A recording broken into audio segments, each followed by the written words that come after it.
Bueno, pues bienvenidos a esta nueva entrega de Etius Analiza.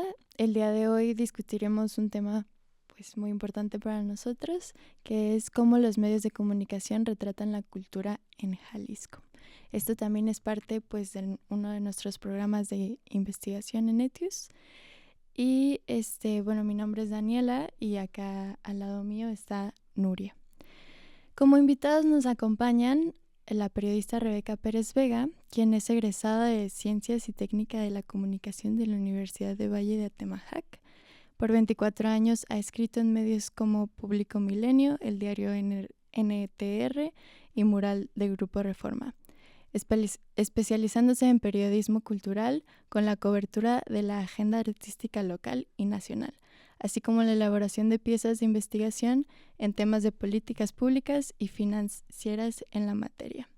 También ha colaborado en revistas como Magis de ITESO y es coautora del libro El Jergario Tapatío Ilustrador, de la editorial Universidad de Guadalajara, donde explora vocablos y modismos del tapatío cotidiano, así como Teatro Experimental de Jalisco 60 años, editorial Universidad de Guadalajara del 2021, en el que aborda la integración plástica en el recinto de la autoría de Eric Koufal.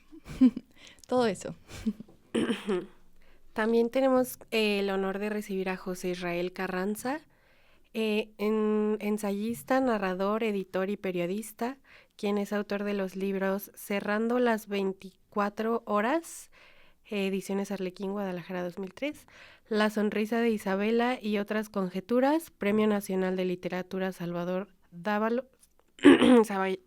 Gallardo Dávalos, Instituto Cultural de Aguascalientes, 1995, y Magias Inútiles, UDG, Guadalajara, 1993. En 2005 obtuvo el Premio Nacional de Ensayo Carlos Echanove, Trujillo, en Mérida, Yucatán, con el libro Las encías de Azafata, Tumbona Ediciones México 2010, y en 2006 ganó el Premio Nacional de Narrativa Gerardo Cornejo en Ciudad Obregón, Sonora, con el libro Si esa lluvia llega va a destruir la ciudad, Instituto Sonorense de la Cultura, Hermosillo 2007. Es profesor de literatura actualmente en ITESO, Universidad Jesuita de Guadalajara, editor de la revista Magis y también del ITESO, editorialista del diario Mural, fuera de ITESO, y su libro más reciente es la novela Tromoso, Malpaso, Barcelona 2018, y pertenece al Sistema Nacional de Creadores de Arte. Bueno, pues bienvenidos Israel, Rebeca. Pues nos gustaría empezar dándoles un contexto de por qué para nosotros es tan importante esta pregunta de qué entendemos como cultura, y como parte del programa de investigación de transformación de en transformaciones contemporáneas en gestión de las artes, pues nuestro observatorio a lo largo de varios semestres ha hecho como una recopilación de información y de periódicos y de notas periodísticas, donde pues tenemos diferentes preguntas, ¿no? Hablamos mucho de en qué sección se publica la nota, cuál es su extensión, cuántas palabras usaron, se aborda la noticia en un tono positivo o negativo, cuáles son los actores sociales a los que se menciona, entre otras cuestiones. Son como preguntas que nos interesan. Esta sistematización de las notas nos ayudó a graficar un poco los datos que estuvimos recopilando y podemos concentrar los resultados que obtuvimos en 3 ejes principales. Primero está la frecuencia de espacios de publicación y actores sociales involucrados, en donde pudimos encontrar que solo el 40% de las notas culturales aparecen en secciones dedicadas a la cultura. El resto se dispersa en espacios como espectáculos o noticias, reflejando una visión reduccionista que prioriza el entretenimiento sobre el análisis crítico. La segunda categoría puede ser actores sociales, en la que predominan los artistas locales en un 35% y los artistas mainstream en un 18%, mientras que disciplinas como danzas o artesanías quedan marginalizadas. Los funcionarios públicos aparecen en un 12% de las notas, pero no se profundiza en su impacto real. Además, pudimos identificar un desequilibrio temático en donde un 30% de las notas tratan a la cultura como espectáculo y solo un 20% como un elemento identitario. Respecto a los periodistas, un 35% de las notas carecen de firma o son atribuidas a redacciones, a departamentos de redacción. Y entre las firmadas hay una ligera predominancia femenina en un 41%. Sin embargo, la persistencia de desafíos como la centralización en Guadalajara por falta de recursos para cobertura estatal y un concepto de cultura aún ligado a las bellas artes, pese a su potencial para abarcar desde lo comunitario hasta lo masivo, que es básicamente lo que queremos tratar en esta edición. Por lo que nos gustaría escuchar la perspectiva que tienen ustedes, la parte viva del gremio. Entonces, pues, ¿qué opinan al respecto? Pues son datos muy inesperados, ¿no? Creo, y muy reveladores también, que nos pueden hacer empezar a tener una idea del estado de las cosas y para empezar a preguntarnos también por qué se ha llegado a este estado de las cosas. Creo que desde mi punto de vista como consumidor de la información cultural, aunque sean cifras que como editor y como periodista encontraría sorprendentes, del otro lado como consumidor sí me parecen perfectamente explicables, ¿no? Razonables. Eso de entrada. A mí me llama la atención también un poco esta idea del periodismo el periodismo cultural como entretenimiento. Nosotros tratamos, creo que siempre, de salirnos un poco de esta marasmo de show business y todo esto, pero pues también a veces creo que nos vemos ahí como en el embate, tratamos de salir de esa inercia, pero a veces nos come, y creo que es bueno analizar lo que estamos haciendo y pues para ver si podemos dar un giro de timón, ¿no? Parece que está interesante.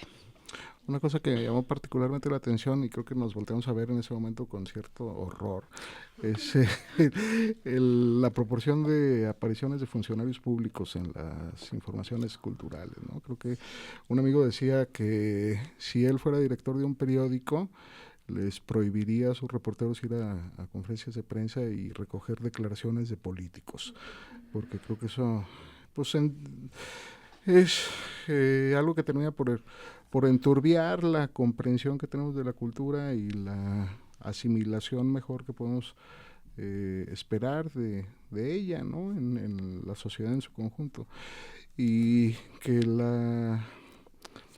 los espacios para la información cultural den tan amplia cabida a lo que los políticos quieren, creo que sí es preocupante. Claro, sí, también leíamos sus nombres y era como, ¿y ustedes quiénes son? ¿Qué hacen? Porque es importante mencionarlos, ¿no?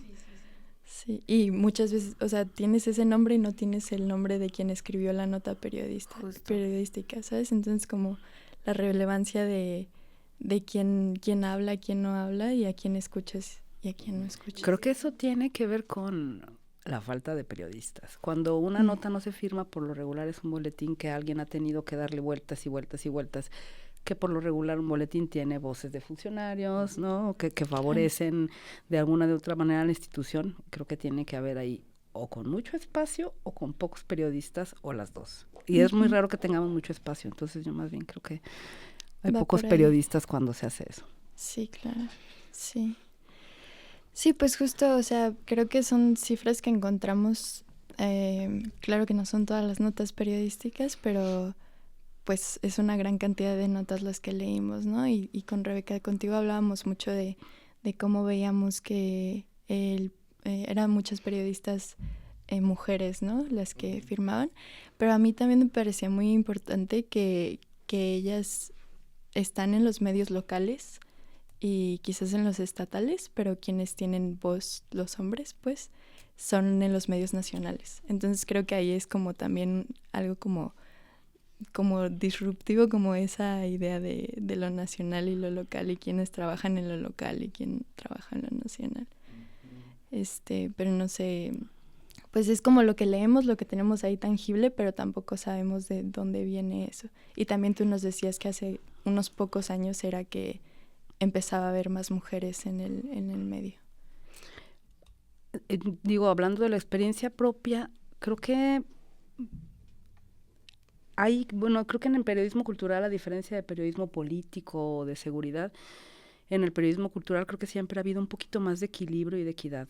A veces hemos sido incluso más mujeres las que escribimos periodismo cultural, pero en mi caso creo que a mí me ha tocado trabajar con un equipo a veces de puros hombres. Me acuerdo cuando empezaba en Mural hace 15 años, eran 3 reporteros y yo, una editora, pero un coeditor. O sea, éramos 2 de un equipo de 6.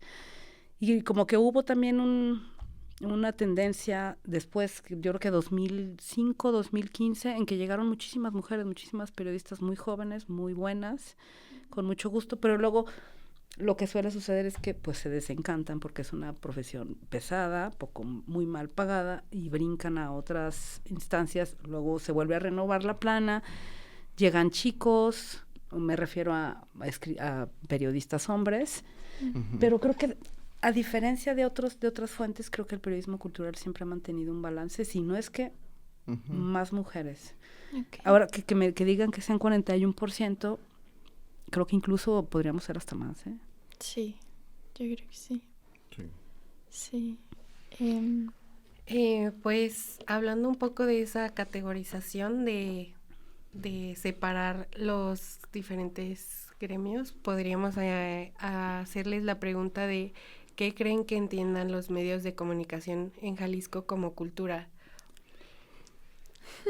O también para ustedes, desde su perspectiva como editor y periodista activos, ¿qué es para ustedes la cultura? ¿O qué creen que debería conllevar una sección cultural? Sí, creo que primero pues qué opinan de los medios y luego ya su opinión personal. Yo creo que los directivos y los dueños de los medios piensan, en primer lugar, que la cultura es algo que no rinde beneficios, que no da ganancias, algo que hay que tolerar en el mejor de los casos, abrirle espacios como por no dejar, también por una cierta idea de prestigio que da meterse en la cosa cultural, pero es algo que hacen a regañadientes, ¿no? Y creo que esa es la causa de que hayan ido suprimiéndose cada vez más espacios o reduciéndose, porque la cultura es algo que no vende, ¿no? O que no saben vender, más bien.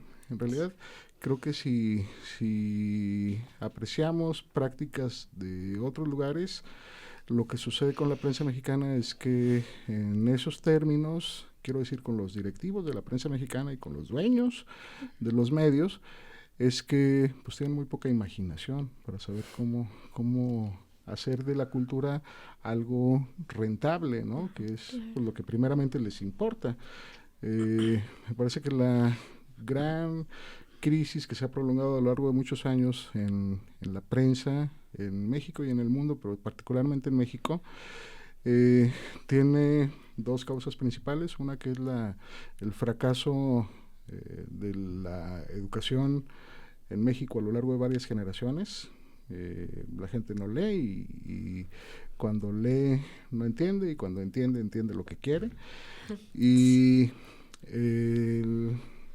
pues la codicia y la mezquindad de los dueños, ¿no? Que no ven más que por su propio beneficio. Y creo que en ese panorama la cultura, pues, por lo general lleva las de perder, tristemente. Sí. Yo también creo que hay una visión reduccionista. Me parece que a veces abres los periódicos locales o te metes a sitios de periodismo tapatío, jalisciense, y bueno, no sé si decirlo así, como es un periodismo como muy decirlo así podría ser hasta molesto, pero como de provincia, ¿no? Sí. Es como tienen esta visión de, pues la feria del Palenque entra con una entrevista a un escritor y luego ponen chile, mole y picadillo y luego se piensa, ¿no? Que el periodismo cultural pues se inclina hacia el show business. Uh-huh. Creo que en varios medios hemos tratado de dejar por lo menos una página que quede claro que es de cultura, que no es espectáculo, que tiene que ver con precisamente una visión mucho más amplia de cultura, que no son solamente las bellas artes, es cultura comunitaria, patrimonio, ¿no? Que tiene que ver con ejercicios de hacer comunidad. Pero si abres los medios en general, sí se ve como una falta de identidad, ¿no? Como una falta de visión de decir, bueno, pues esto es cultura.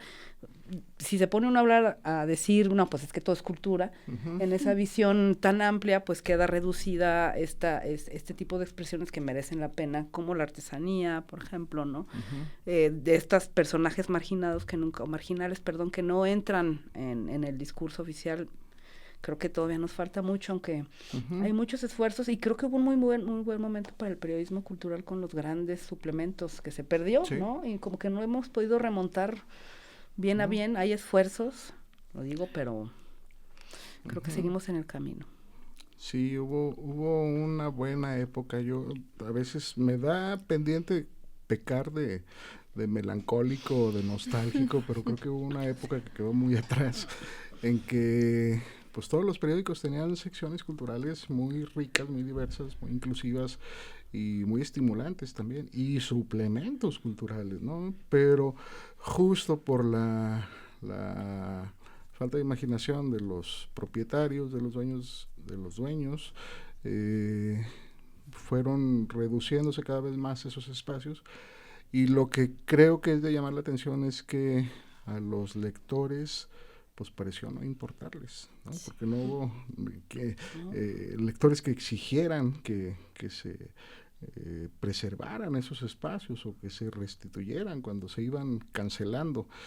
Y por eso hablo también del fracaso de la educación en México, ¿no? Porque pues en general es tratar de darle a un público permanentemente desinteresado en el asunto algo que no sabe para qué sirve, ¿no? Y no sabe cómo se come, y no sabe qué beneficio le puede traer. Entonces es bien complicado, bien difícil. Sí,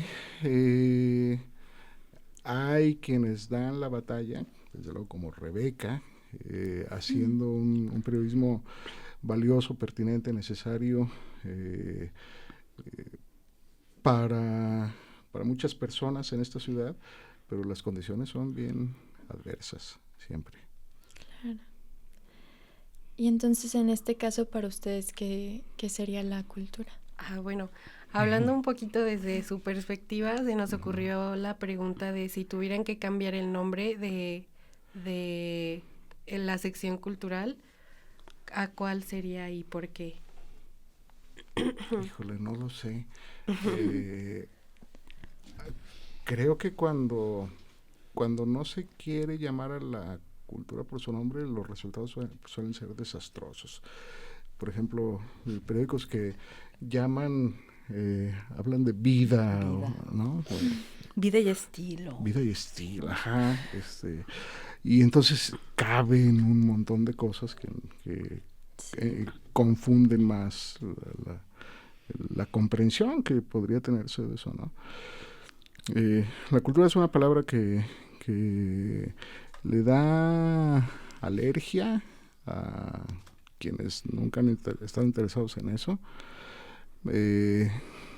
pero no creo que sea justificación para renunciar a ella.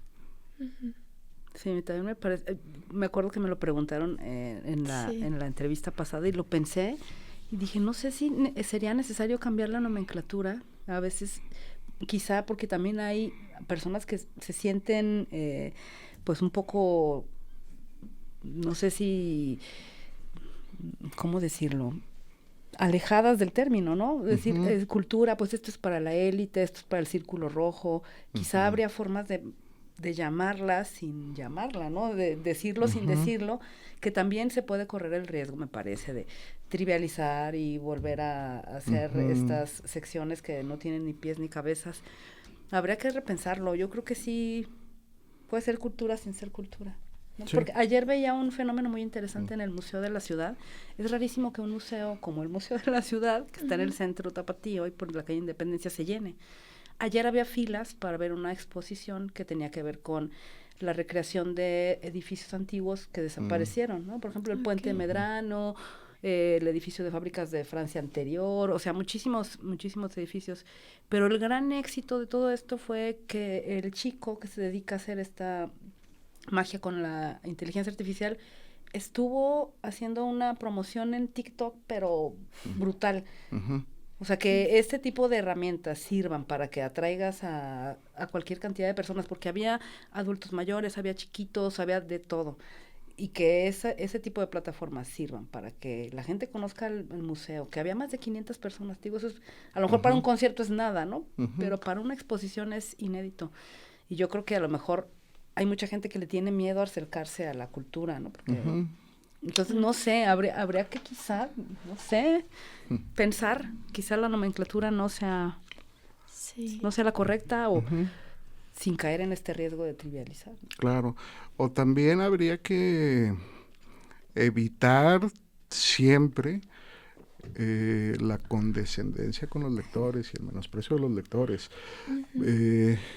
A mí me tocó transitar por una de las últimas patadas de ahogado de la prensa impresa, que era, pues la gente no lee, tenemos que aceptar eso y hay que ponerle fotos, hay que ponerle recursos, pero ¿de dónde sacan eso, no?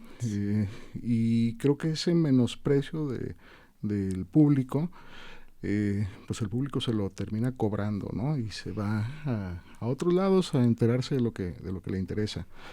A mí me pareció muy conmovedor hace unos años, poco antes de la pandemia, que un lector tuvo la iniciativa de empezar a convocar a tuiteros en el mundo para ir leyendo la Ilíada y la Odisea en conjunto, ¿no? Sí. Y se convirtió en un movimiento gigantesco alrededor del mundo de cientos de miles de personas leyendo a Homero a la vez y platicando a través de ese medio. Entonces creo que siempre habrá público, solo que hay que saber cómo llegarle, ¿no? Claro. Justo hablábamos antes de empezar a grabar de algo que me pareció muy interesante, que nos compartiste, que una nota tuya se volvió viral porque la compartió Gael García Bernal en Twitter. Sí, eso les platicaba, ha sido el hit número 1 de mi vida, nunca voy a superar eso. Fue un artículo que publiqué en un medio que se llama Horizontal sobre el habla defectuosa y risible de Enrique Peña Nieto. Entonces Gael lo leyó, le pareció simpático, lo tuiteó, recomendó que lo leyeran y se dispararon las visitas y las lecturas. Nunca voy a volver a lograr algo así, ¿no? Entonces, pero algo sucedió ahí, ¿no? Y ahí está la gente para saber cómo llegarle. Es lo que nos tendríamos que preguntar de este lado. Creo que ese es siempre como el talón de Aquiles de todos los medios. ¿Cómo llegamos a los medios, a los chicos jóvenes, a los lectores jóvenes? Porque tenemos un cuadro de lectores fieles, que son suscriptores, que son pues personas de 50 hacia adelante. Pero ¿qué pasa incluso con los de mis contemporáneos? Ya no compran el periódico. Yo ya no hablo de uno de 20, mucho menos, ¿no? ¿Quién sabe de dónde se informen? Creo que habría que, la gran incógnita, y creo que el gran fracaso de los medios es no saber llegar a los jóvenes. Sí, no, es que como avanza el mundo, avanzamos, todos tienes que adaptarte o pues no. Y hablando de estas adaptaciones, pues tenemos una pregunta un poco grande, pero a ver qué podemos abarcar de eso, que es ¿qué cambios estructurales piensan ustedes que se necesitan en los medios para evitar la centralización y el anonimato periodístico? O también para lograr una mayor cobertura, más visualizaciones. Sí, justo con Rebeca hablábamos mucho como de de que los medios periodísticos o pues el medio en sí no les proveen como bienes para que puedan irse a otros lugares, ¿no? Entonces era muy difícil para ti. Nos contaste una experiencia personal, irte a otro lugar que no sea Guadalajara, pero ¿quién cubre, no? También hablamos de lo que pasó en Teochitlán, que pues ahorita toda esa gente que está tratando de subsistir, dadas a las condiciones y la inseguridad, pues está perdiendo, pues ¿quién va a ir ahorita a Teochitlán si está la situación como está, no? Yo creo que tiene que ver un poco lo que decía José Israel, y es estructural porque tiene que ver con que los directivos, las personas del área comercial entiendan el potencial que tiene la cultura para venderse, ¿no? No tiene que ser, la cultura, como bien lo decía Raúl Padilla, puede ser un negocio, no desde ese punto de vista mercantilista, pero creo que tiene todo el potencial para atraer al público, al gran público, a una lectura de poesía, a un concierto, a la presentación de un libro, incluso a estos recorridos de arquitectura que tiene que ver con patrimonio, identidad de la ciudad. Yo creo que tienen todo el potencial para ser comercialmente muy viables, y creo que los directivos y los personas de comercialización no entienden y no han entendido, porque incluso ellos no son consumidores, me imagino, claro, ¿no? Tiene que ver con que no hay este entendimiento. Si hubiera este entendimiento, creo que habría más recursos, porque creo que el talón también ahí tiene que ver con no hay recursos, entonces no te mando a cubrir, entonces te quedas en Guadalajara, es más, incluso te quedas en tu casa porque no hay tiempo de hacer 3 o 4 asignaciones en un mismo día. Habría más reporteros. Antes las secciones de cultura eran de 4 o 5 reporteros, ahora si hay sección, pues es 1. Y ya no todos los medios lo tienen. Me parece que nosotros seguimos en este lujo. Yo creo que tiene que ver con entender a la cultura como con este gran potencial de atracción y comercial también.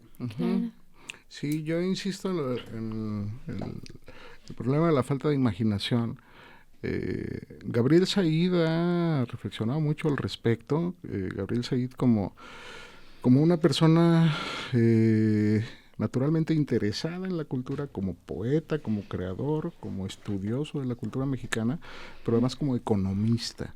Entonces, la lucidez de Gabriel Said al respecto de los fundamentos del funcionamiento económico de la cultura, si se pusiera en práctica lo que él recomienda, otro gallo nos cantaría, ¿no? Hay ejemplos por todo el mundo de empresas culturales que son no solo viables, sino exitosas, prósperas, y pues eso quiere decir que hay alguien ahí interesado en que eso funcione, y cuando hay un interés auténtico, pero como dice Rebeca, quienes terminan tomando las decisiones en los medios son los directivos del departamento comercial, que por lo general son bastante pedestres, ¿no? Sí, perdón. Claro. No, tú decías algo que creo que es muy importante, pues eres maestro y decías mucho como que tú le prestas mucha atención a tus alumnos. Sí.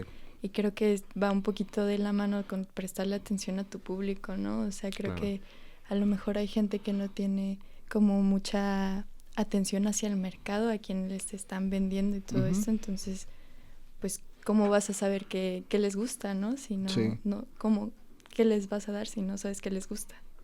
Sí, exactamente. Y creo que en el fondo de todo está la pregunta por cómo se lee en México, cómo se consume todo esto. Y creo que eso nos toca pues a todos, ¿no? A estudiantes, a profes, a consumidores de la cultura, a quienes trabajan en los medios de comunicación, a quienes poseen los medios de comunicación, etcétera. Sí, pues ahora sí, les hacemos una última pregunta para ir como direccionando la plática a su cierre. Y sí. Bueno, la que teníamos planeada para cerrar un poco es ¿cuáles piensan ustedes que son los retos que se presentan con mayor frecuencia en su día a día como periodistas o en su caso como editor o profesor? En mi caso, creo que detenerme a pensar bien lo que escribo, aunque parece que es que uno hace las cosas ya con tanto tiempo, las haces de manera muy mecánica y luego no te detienes a pensar si estoy escribiendo bien, la gente me va a entender. A veces tengo esta percepción de que la gente sabe de lo que estoy hablando y se me olvida generar como 2 o 3 párrafos de contexto para que la gente sepa por qué tiene que leer eso, por qué es pertinente, por qué es cercano, pues esa pregunta de ¿y a mí qué, no? O sea, ¿qué tanto me interesa? Creo que a veces me falta un poco sentarme y pensar en eso antes de ponerme a escribir. Y también creo que hacer más investigación siempre es muy necesario, porque las notas del showbiz y de la presentación pues las trae todo el mundo, pero esa investigación que tiene que ver con ejercicio público del recurso, ¿no? Como por qué apoyan a uno y a otro no. Estas notas que tienen que ver más con ojo o el conocimiento del funcionamiento de las instituciones. Creo que uno de los retos para mí es seguir haciendo investigación y creo que escribir bien. No sé si mejor, más bien. Y por mi parte, bueno, yo tengo varias cachuchas. Tengo la cachucha del editorialista en el periódico, la del editor en la revista, la del profe, la del papá también. Y creo que lo que me importa más que todo es saber qué piensan los lectores, qué se encuentran los lectores. Uno se lleva muchas sorpresas. Como editorialista me encuentro con que la gente se entiende cosas muy extrañas cuando lee lo que yo escribo, ¿no? Es raro que me escriban los lectores, pero cuando me escriben o es para celebrar algo que les resultó particularmente emocionante o para pelearme con furia, ¿no? Por algo. Una vez escribí un artículo sobre una película horrible de los años 60 que se llama Santa Claus y me burlé, me pareció una buena idea burlarme de esa película que es absolutamente ridícula. Y al otro día me estaba esperando una carta airada de un lector que me acusaba de haberle despedazado la infancia, ¿no? Entonces uno se encuentra con cosas muy inesperadas. Como editor, necesito saber qué piensan los lectores de la revista que me ha sido confiada, pues para saber si estoy yendo por donde se debe. Y como profe, lo que me importa, y como papá, lo que me importa es que lean, ¿no? Afortunadamente hay eso y nunca falla. Sí. Pues muchas gracias. No sé si quisieran agregar algo más. No, muchas gracias. Continúen con sus investigaciones porque al periodismo cultural creo que también le falta documentar y cuantificar, ¿no? Sí. Lo que sucede. Sí. Gracias. Nos revelan muchas cosas. Así es. Gracias. Bueno. Gracias por venir. Gracias por la invitación. Pues bueno, eso es todo, chicos. Gracias.